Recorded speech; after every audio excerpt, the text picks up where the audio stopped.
behind every family lies a web of secrets. Amanda's family is tangled in betrayal, guilt, and hidden truths. This is the story of Amanda. Amanda sat under the old mango tree behind the refectory, tears slipping down her cheeks. Today was her 16th birthday, but no one seemed to notice. Not her classmates, not her teachers, and certainly not her family.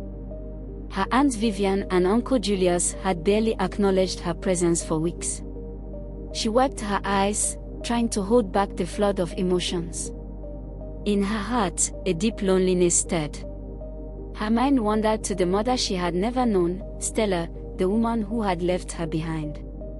Amanda's home life mirrored her inner turmoil. Her relationship with Julius had grown cold.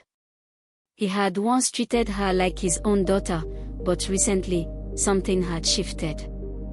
There was tension between him and Vivian. "Julius, you've barely said a word to Amanda in weeks. What is going on?" Vivian asked her husband. Julius shifted uncomfortably in his chair but remained silent, his frustration simmering beneath the surface. Years ago, Julius had been a young man trying to make his way in Lagos. At a party, he met Stella, a beautiful and carefree woman whose vibrant energy captivated everyone around her. Julius, who had always been more reserved, found himself drawn to her. She was like a whirlwind, full of life. She made me feel alive in a way I hadn't before. But I didn't see the cracks then, I didn't see how unstable it all was. They began a passionate but tumultuous relationship, filled with highs and lows. Stella's spontaneity clashed with Julius's desire for stability, but he clung to the hope that they could make things work. At school, Amanda tried to escape the tension at home by focusing on her studies, but even there, life wasn't simple. The school was buzzing with excitement about Yeka, the most popular boy in school. He was good-looking, athletic, and admired by many girls. Amanda, however, had never paid much attention to him. She stayed on the outskirts of the drama until her friend Tosin burst into the room, practically glowing with excitement. "Amanda, you won't believe what happened last night." Steph lost her mind over Harriet talking to Yeka. Tosin said breathlessly. Amanda raised an eyebrow, intrigued but cautious. "Steph punished Harriet so badly. She's obsessed with Yeka and won't let anyone get near him."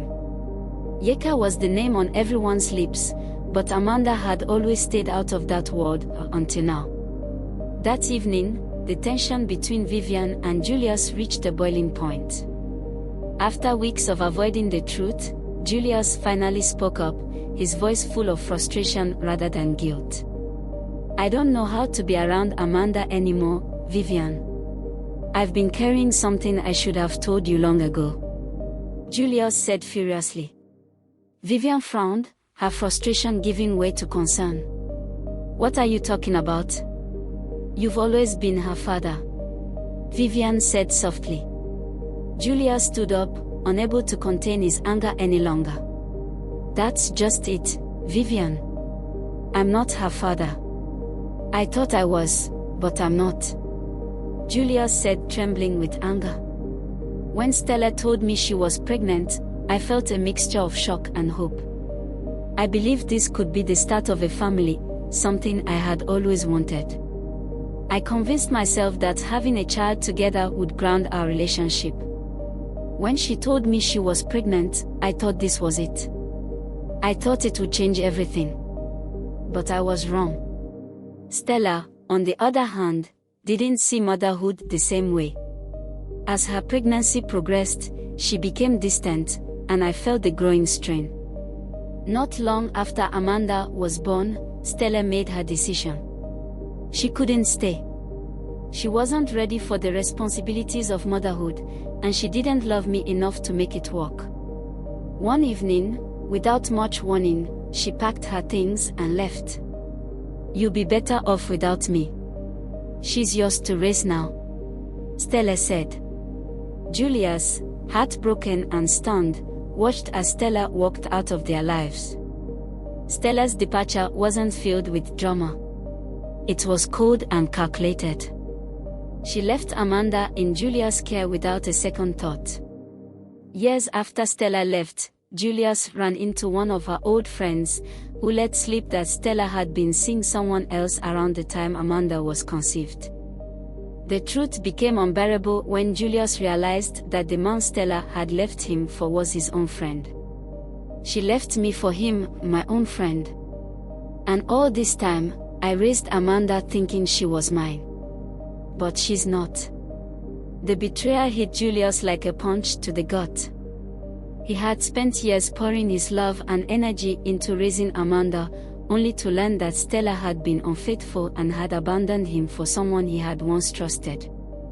Julius's love for Amanda was real, but the weight of betrayal had turned that love into resentment and anger.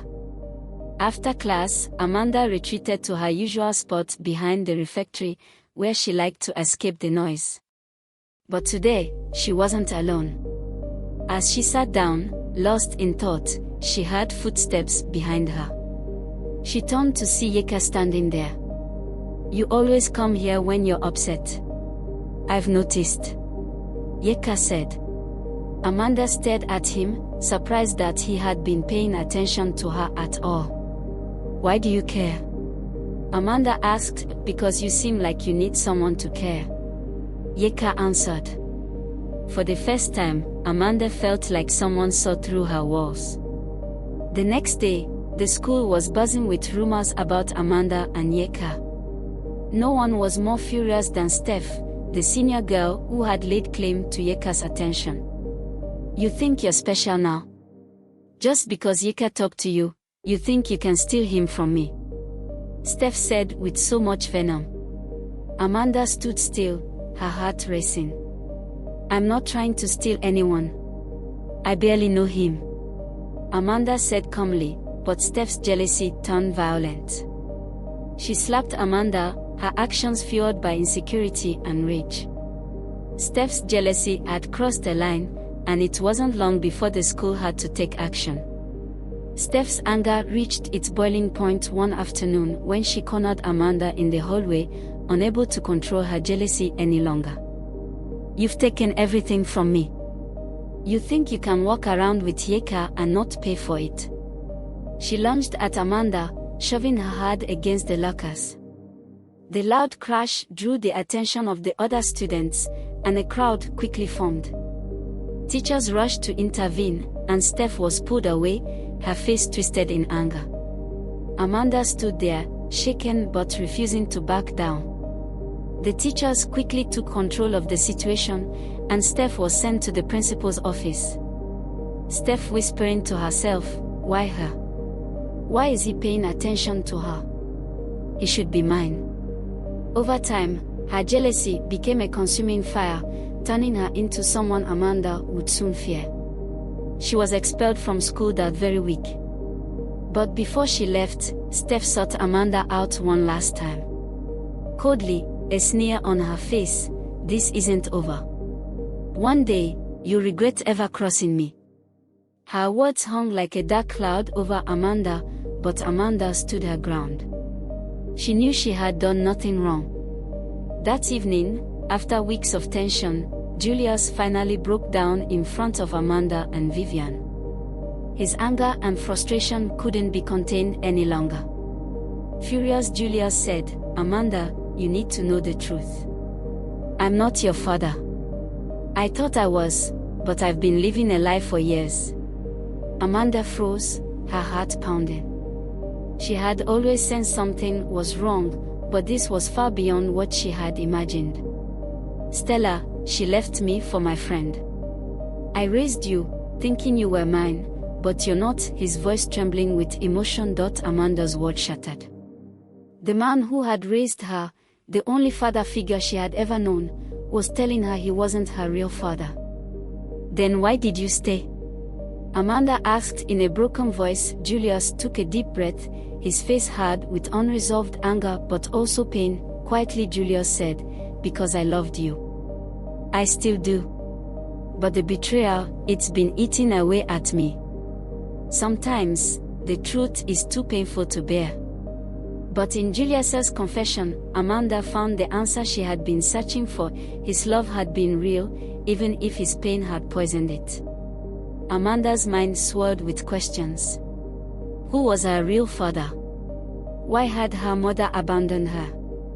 Determined to find answers, Amanda decided to meet Stella. They met in a quiet cafe, the atmosphere thick with tension. Stella sat across from Amanda, looking calm, even indifferent.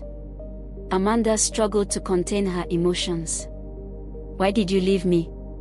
Amanda said, looking at the pretty woman sitting across from her. Stella barely flinched. Her voice was cold, detached. I wasn't ready for you. I thought Julius was your father, so I left you with him. It was easier that way. Amanda's heart sank at the realization that her mother had never cared enough to find out the truth, let alone be a part of her life. You never tried. You never even looked back. Amanda said with a voice full of pain. Stella sighed, as if it were all a minor inconvenience to her. I have my own family now. I don't regret leaving. You weren't part of that plan. The cold truth was worse than Amanda had imagined. Stella had abandoned her without a second thought. But in facing her mother, Amanda finally saw the kind of person Stella really was. Stella had built a new life, one that didn't include Amanda. She had moved on completely, and Amanda had been left behind. Vivian had always taken on the responsibility Stella had abandoned. But now, seeing the damage Stella had done to Amanda, Vivian's anger boiled over. One evening, she confronted her sister. How could you abandon Amanda like that? She's your daughter. Stella remained calm, as if none of this mattered to her. She was Julius's responsibility, not mine. I have a family of my own now, Stella said. Vivian's voice trembled with anger. You left her with no explanation, no care. Do you even realize how much pain you caused her? You were supposed to be her mother. But Stella wasn't moved. She simply shrugged. Amanda's fine. She has you, doesn't she? I made my choice. I have no regrets. Stella said dismissively. In the days that followed, Amanda struggled to process the truth about her family. But despite everything, she found comfort in the fact that Julius had raised her with love. And Vivian, though not her biological mother, had been there for her every step of the way. Vivian gently, comforting Amanda, said, It doesn't matter who left. What matters is who stayed. We're your family, Amanda. We always will be. Julius, though still grappling with his anger, began to rebuild his relationship with Amanda. The love he had for her was real, and slowly, they began to repair the damage caused by years of unspoken resentment. For Amanda, the road to healing wasn't easy, but it was possible. In facing the truth about her past, she found the strength to forgive, not for her mother, but for herself. Through all the turmoil, Amanda found solace in her growing friendship with Yeka. He became her confidant, someone she could lean on as she navigated the complicated dynamics of her family. You don't have to carry this alone, Amanda. I'm here, whenever you need me. Yeka said to Amanda, holding her hands and looking deep into her eyes. Their bond grew deeper, and Yeka's presence in Amanda's life gave her the strength to face her family's secrets. As Amanda's relationship with Julius healed and she found strength in the support of Vivian and Yeka, she began to look toward the future. She had faced the truth about her past, and though the pain of abandonment lingered, she knew she had the love and support of the people who truly mattered. Family is built on love, not blood. And for Amanda, the family she had wasn't the one she was born into, but the one who stayed when everything else fell apart.